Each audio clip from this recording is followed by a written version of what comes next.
Welcome back to the Rosie Review. Here we review, deep dive, and follow up on all kinds of pop culture controversies centered around celebrities, relationships, history, just to name a few.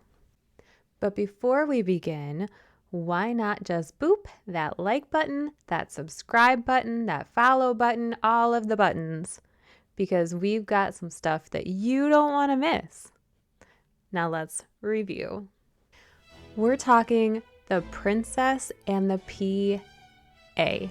You see what I did there? Princess and the P.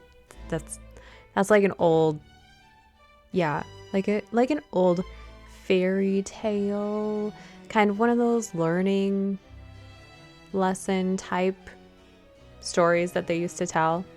It's quite cute. But anyways, The Princess and the P.A. So we are talking about Princess Catherine and one of her good friends, Natasha Archer.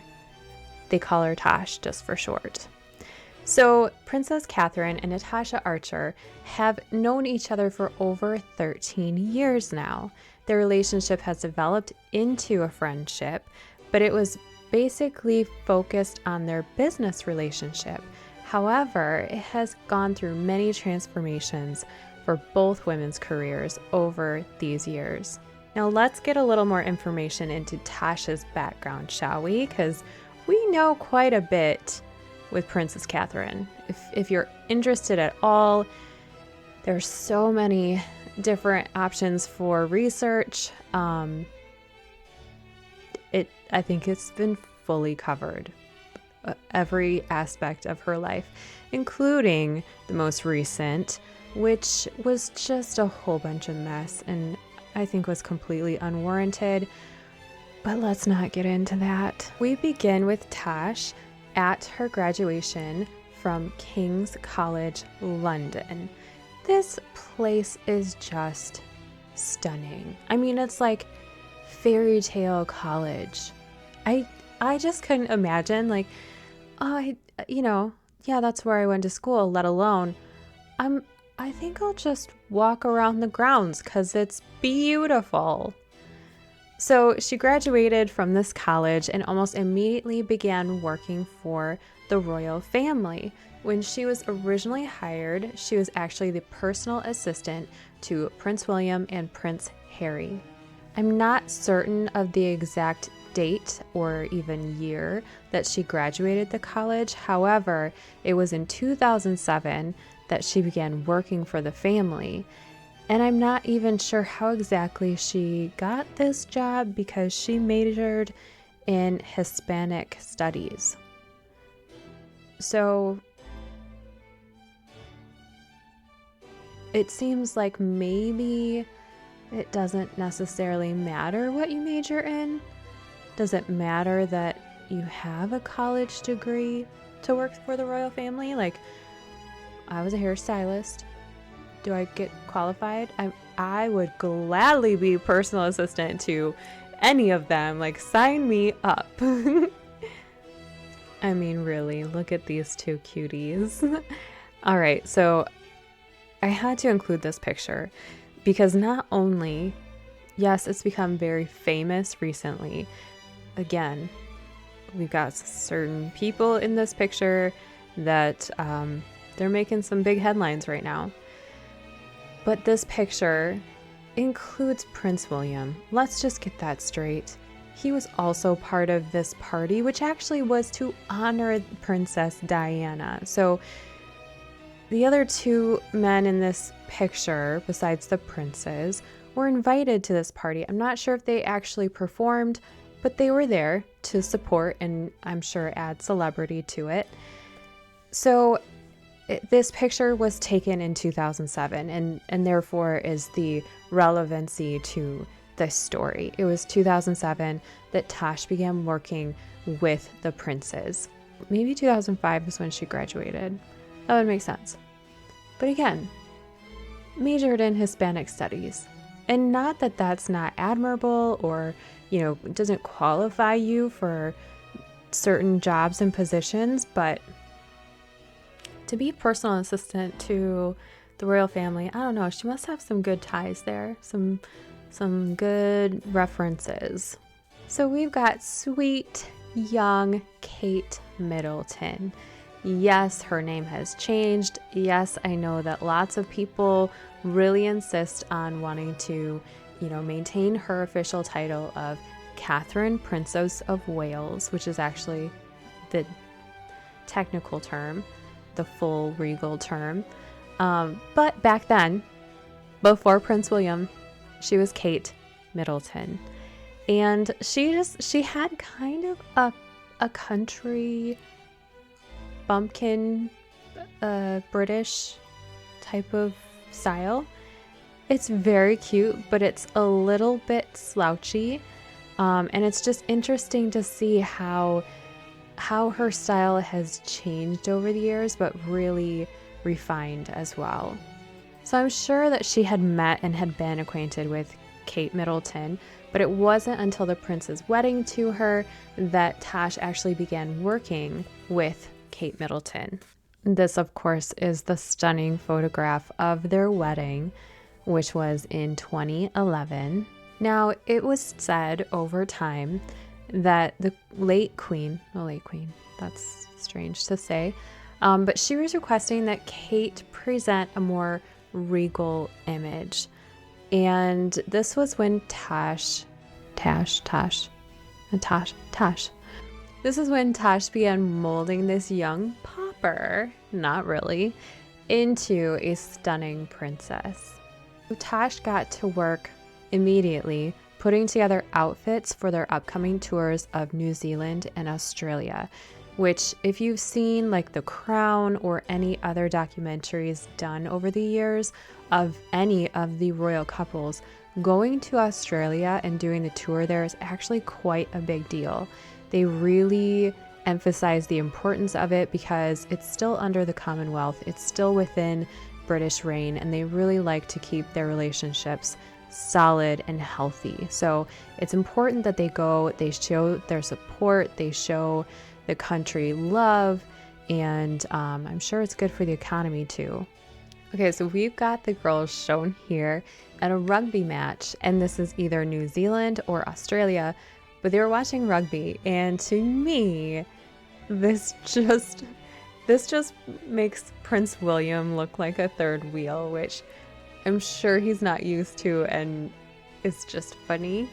So the Duchess's transformation seemed to be going so well that there was encouragement, and again, not exactly if this comes from the Queen or this was maybe a suggestion from his wife, like, hey, we could do a little improving on my husband's wardrobe. I know that he favorited a certain pair of shoes, but we'll get into that in just a second. But Tash, assured the prince that they're merely going to edit or freshen up his wardrobe. So nothing extreme. They weren't gonna, try to turn him into anything extra spicy or inappropriate, I'm sure. They actually called his style estate agent style. So I'm guessing maybe, does that mean it was too casual or was it generic? I'm not sure. I don't know exactly what the British version of estate agent looks like. Maybe I'll look that up.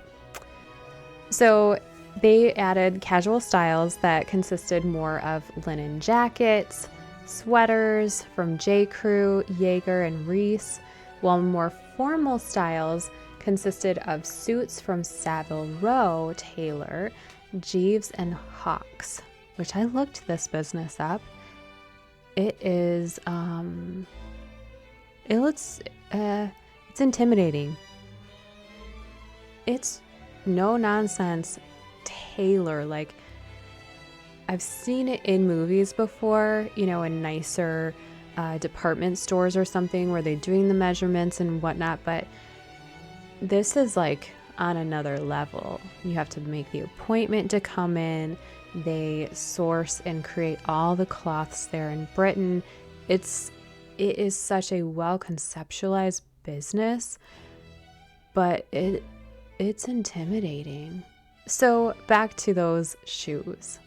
Tash has been heralded as the one responsible for relieving the prince of his favorite pair of shoes. And these were white Asics trainers. It's not a bad shoe. It's not necessarily appropriate for a prince, even if he is playing more sport type of events or he's going to more casual events. Let's just take a look at them. Let's get a little closer up. Those don't only look not quite appropriate for the occasion. You can see the man in the forefront of him, and he has a lovely pinstripe suit on. Prince William is dressed more casual than that, and that's fine. But not so casual that you wear your dirty, grimy gym shoes. And that's what they look like, because I don't think they're supposed to be that shade of white. Nope. No, they're not. Those are definitely more white than off-white. And it even looks like he's laughing at them.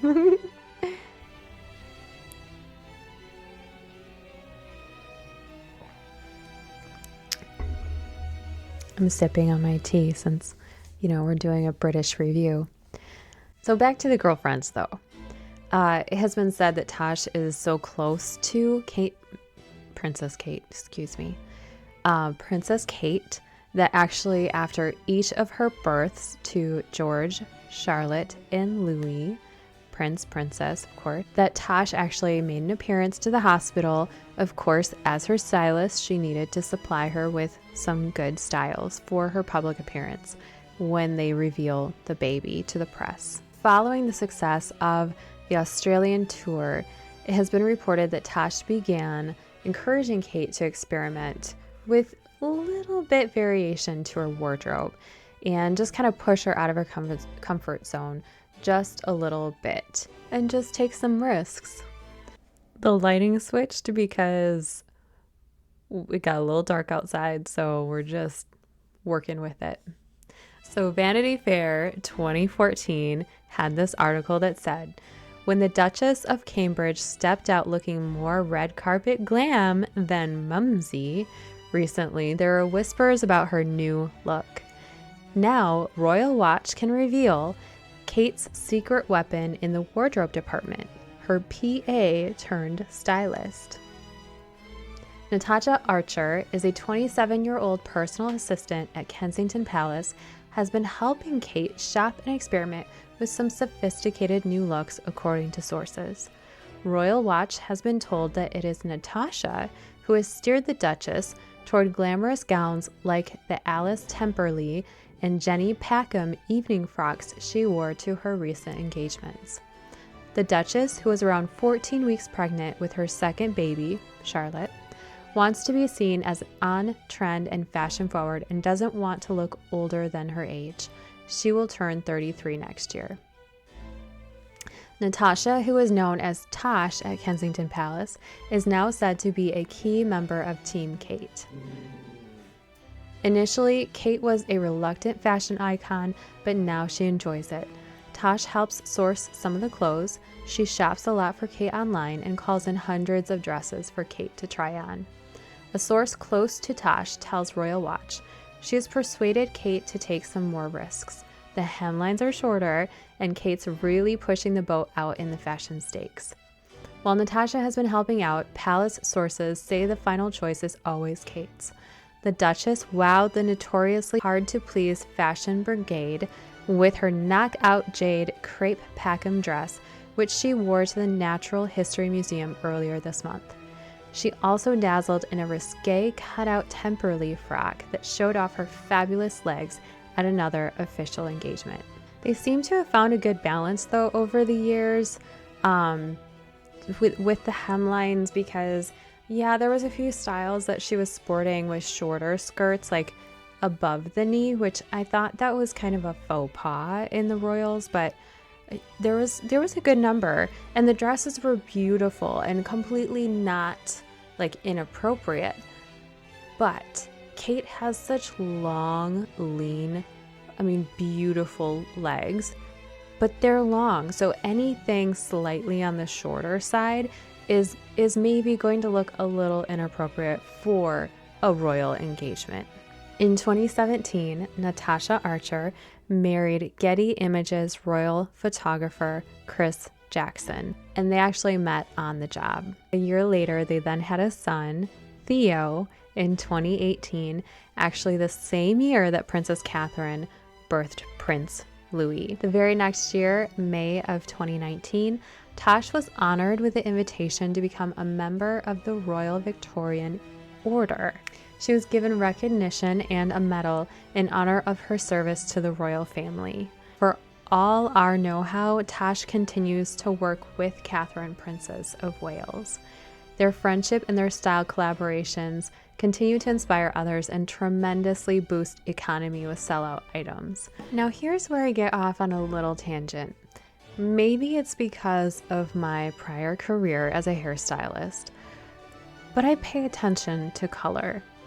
And there's a lot of examples of Princess Catherine in multiple different colors, shades, tones, a whole variety. And despite what actual professional color theorists have surmised, which is basically that Princess Catherine is a summer, I don't see that. I think she's an autumn. I think that she carries off the jewel tones so well. I think that she looks much better in the gold versus the silver. But I just added a couple pictures here just to get your guys' point of view too. See, for instance, this light green coat versus this deeper, somewhat like jade emerald color dress. She looks stunning in that dress. And I know that I think she's pregnant in the lighter green coat. And maybe that kind of gave her a slightly more washed out look. But it could also have just been the coat. Here again, her darker features, she has hazel dark eyes and naturally darker hair. She has dark eyebrows, which she seems to not mess with her eyebrows at all. She has left those alone, even though maybe sometimes she's added a little bit highlight or she's gone a slightly shade or two lighter with her overall hair color. Her eyebrows are always very dark. Her eyes are darker. This darker jade blue, again, more of a jewel tone, it just looks so much more flattering to her than this lighter kind of icy pale blue. Here we've got her hair is even a little bit lighter, slightly warm, kind of reddish tone. And with that green, it looks beautiful.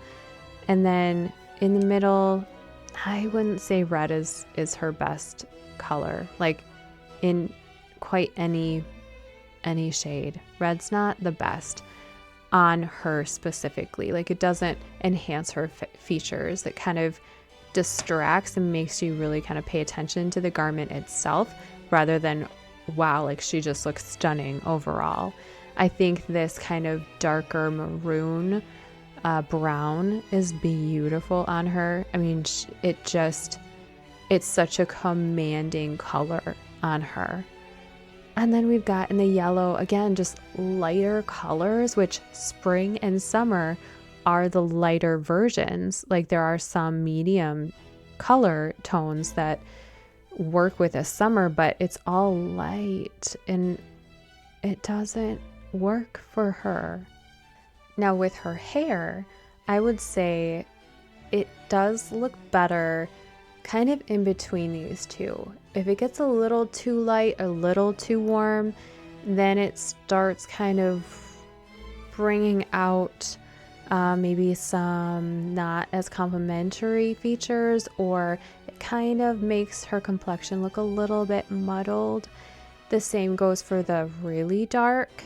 And again, I mean, the lighting has such a big effect on all of this as well. I realize that.